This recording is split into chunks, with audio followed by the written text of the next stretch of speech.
nessa época,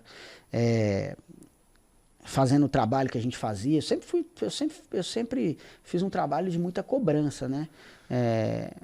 Não é aquele cara que passa pano e tal. Então, assim, eu sempre cobrei quando tinha que cobrar.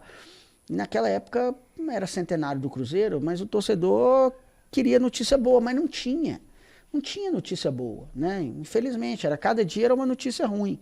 Então, assim, eu tomei muita pancada, porque eu noticiava essas coisas todas. Muita gente talvez não noticiasse, mas eu não, eu noticiava. A piscina do clube não tinha dinheiro para limpar, a piscina estava verde. O Cruzeiro teve problema com a barraca do açaí. O cara, dono da barraca do açaí, processou o Cruzeiro. O Cruzeiro cortou a internet, cortou a net, não tinha dinheiro para pagar auxílio moradia para jogador da base.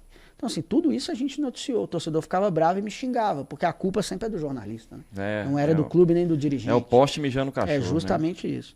E aí foi uma época difícil, porque eu tomei muita porrada. Fui ameaçado de morte na época, porque eu fiz uma live, né? Que eu até mandar um abraço para ele aqui, cara, o Yuri, que é da torcida Marias de Minas, né? O pessoal tem um preconceito enorme em relação a isso, uma bobagem absurda. Tem que quebrar esses tabus no futebol. E ele me chamou na época, foi quando eu conheci, em 2020, para fazer uma live. Não era para falar de futebol, cara, no canal deles. E aí, nessa época, o pessoal me xingou muito, que, você tá aparecendo num canal desse, um canal que desmerece o Cruzeiro. Não, cara, é cruzeirense da mesma forma que todo mundo, tem os mesmos direitos. 2020. Já era logo pandemia, após a queda, né? Já era queda, o Cruzeiro já tinha caído. Nessa época, então, foi muita porrada? Muita porrada, muita porrada. Tomei muita porrada. Porque eu noticiava o que muitos não noticiavam, né? Do Cruzeiro, essa parte toda difícil aí. E o torcedor cobrava notícia boa, mas realmente não tinha, cara.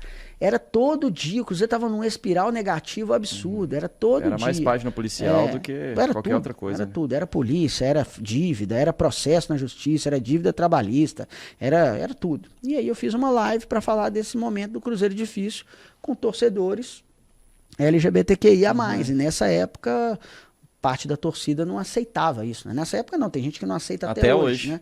O que é lamentável. E aí eu tomei muita porrada por isso, porque na visão desses intolerantes, eu não poderia dar voz para esses torcedores, o que é lamentável, né? Então, assim, eu deixo aqui um abraço para todo mundo, né? Para essa galera que luta para se estabelecer na sociedade. Eu sempre falo, contem com o meu apoio, porque sempre para noticiar, sempre para ter espaço. E um abraço pro Yuri, que é um cruzeirense. Um abraço pro Yuri aí, com certeza. Fortalecer e quebrar preconceitos e barreiras é sempre. Não só ele, né? É nosso papel da imprensa também, né? Dar voz. Não só ele, um abraço a todos esses cruzeirenses que são das minorias aí. Que a gente sabe que eles precisam de apoio e contem comigo.